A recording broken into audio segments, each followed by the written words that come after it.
In the late afternoon, when the light turns the kitchen tiles into a soft-lit chessboard and the kettle exhales a kind of hopeful sigh, I find myself studying the edges of my own reflection in the window and thinking how the body is a map that keeps adding new countries even after you think you know its borders.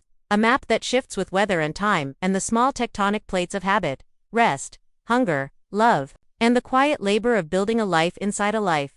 And I think of all the lists that have begun to sprout on the refrigerator, like vines' names and dates, and the measured cadence of appointments that seem to predict the future in increments.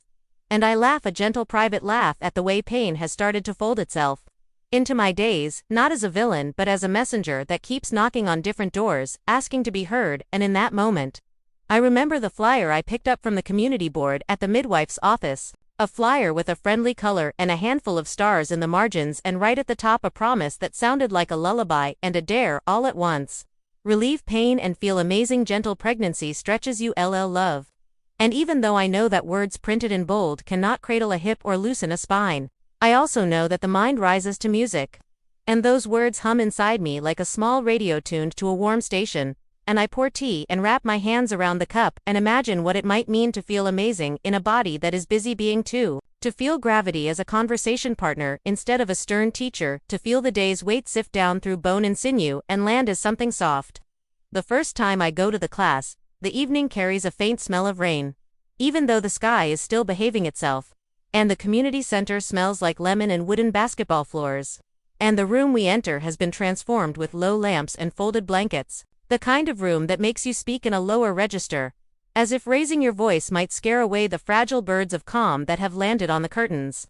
And I notice how everyone moves carefully, not because we are fragile, but because we are in a season of exquisite precision, where every step is also a question, and every breath is also a plan. And the instructor, whose name is Mara and whose voice sounds like the middle note in a chord, asks us to find the space inside our breath, which I did not know was a place until she said it. And then I felt it like a corridor opening as the ribs lifted and fell, and the belly accepted the idea that it could be both a harbor and a river. And when we begin to move, it is not performance or conquest, it is a series of conversations with parts of myself I had ignored when my strides were long and my days were braced with speed now slowed into an alphabet. I had to sound out letter by letter, shoulders sending a postcard to neck, hips writing essays to low back, feet publishing news of balance to ankles. And there is a sweetness in discovering that what hurts may also be what is ready to speak, and that the body prefers invitations to instructions, prefers unfurling to being pulled. I did not think that stretching would ask me to remember my grandmother's hands kneading bread, or the way my mother fixed a hem while humming a melody that never resolved. But something about this slow choreography wakes up a shelf of memory where the body catalogs rituals that felt like kindness, and as I sway and reach and return, I can feel those rituals rise like warm air from a vent in winter. Simple gestures repeating across generations, as if tenderness could be inherited like green eyes or freckles. And I think about the odd arithmetic of pain, how it is not always reducible by subtraction, how sometimes it responds to addition, adding breath, adding attention, adding patience, adding a small story you tell your muscles about being safe.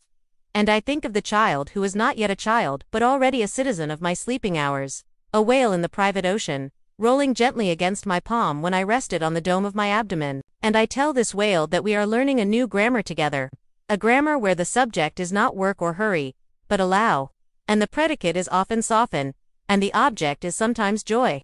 And they're in the simple mathematics of a slow reach and a long exhale. I feel a tiny recalibration that is not a miracle and not a cure but a new relationship with the clock, the floor, the air, and the way my bones assemble themselves to respect the task at hand. At home I find myself practicing the memory of practice, which is to say I rehearse the feeling of readiness more than any shape. The room smelling faintly of laundry and cinnamon, the chair pushed back to give me space, not because I plan to demonstrate a perfect arc, but because there is a ceremony in creating a small stage for the private play of being alive and attentive. And I notice the quiet politics of light and shadow on the wall, and think how even stillness has a plot, how it prepares for a line it will deliver when asked, and I recruit the furniture into kindness. A couch turned into a shoreline where I rest between little voyages, a rug soft as the word hush. And my partner reads at the far end of the room and occasionally glances over with that look that is both protective and amused. A look that says we are conspirators against discomfort, that pain has been invited to the table but not given the honor seat. And the cat, illiterate, but deeply informed. Positions himself like a furry comma near my ankle, offering an editorial pause whenever I overreach. And sometimes I can feel the old injuries rising, like ghosts who only want to be named. My right shoulder reminding me of the summer I carried too much. My left hip discussing the winter the sidewalks were sly with ice, and in recognizing these ghosts, I watched them settle, not banished, not exorcised, but freed from their duty to sound alarms every time the wind rattles a window, and the night draws in, and I discover that there is a virtue in letting muscles ask for permission instead of forgiveness. The weeks advance in a slow braid of anticipation and practicality. The calendar plumped with tasks that masquerade as control washing, folding, arranging the soft militancy of nesting as the body marches to a drum that is both ancient and brand new, and on some mornings the light arrives with such hospitality that it feels possible to rewrite the contract I had with discomfort, dissolving the clauses that required bracing and replacing them with terms like curiosity and amplitude. So that when a twinge pitches its tent in my lower back, I greet it as a traveler needing directions rather than an invading army, and the simple, elastic mercy of attention begins its work. The mind becoming like a careful locksmith testing the tumblers, the breath becoming like warm oil easing a hinge, and I am surprised by the humor that sometimes sneaks in how I can be simultaneously majestic and ridiculous.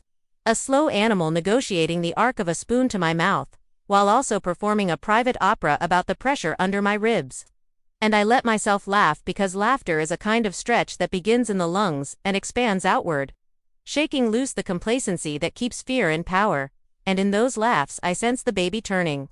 A subtle chandelier of movement under the skin, something like music composing itself in a room with the door closed, but the sound traveling anyway. There are days when I am infinitely patient, as if I have been given a backstage pass to the theater of becoming, and can watch the stagehands change sets in slow, careful darkness without needing to clap for the next scene.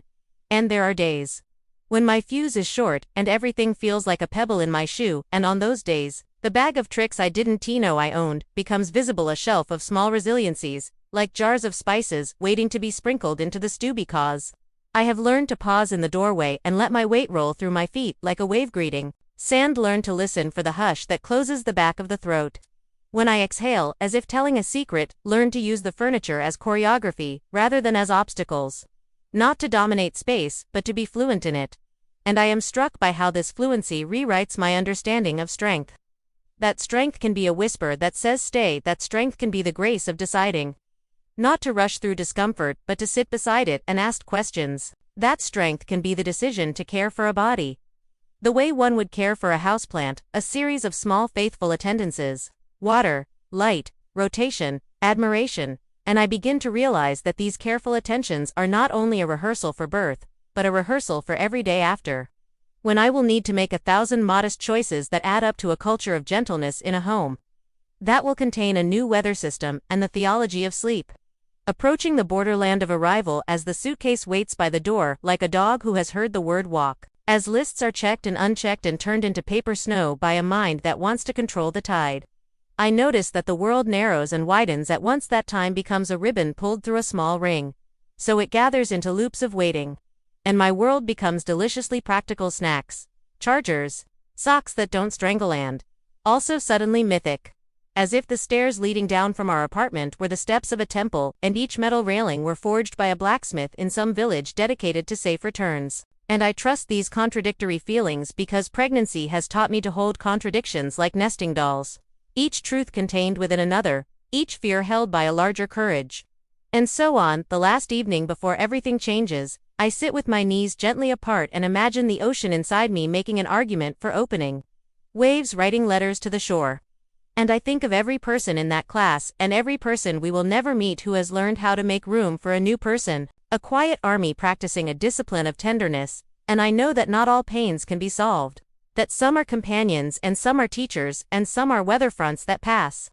And yet I also know that attention is a bomb and breath is a bridge and movement is a language. And I feel a gratitude for the way words on a flyer became a compass.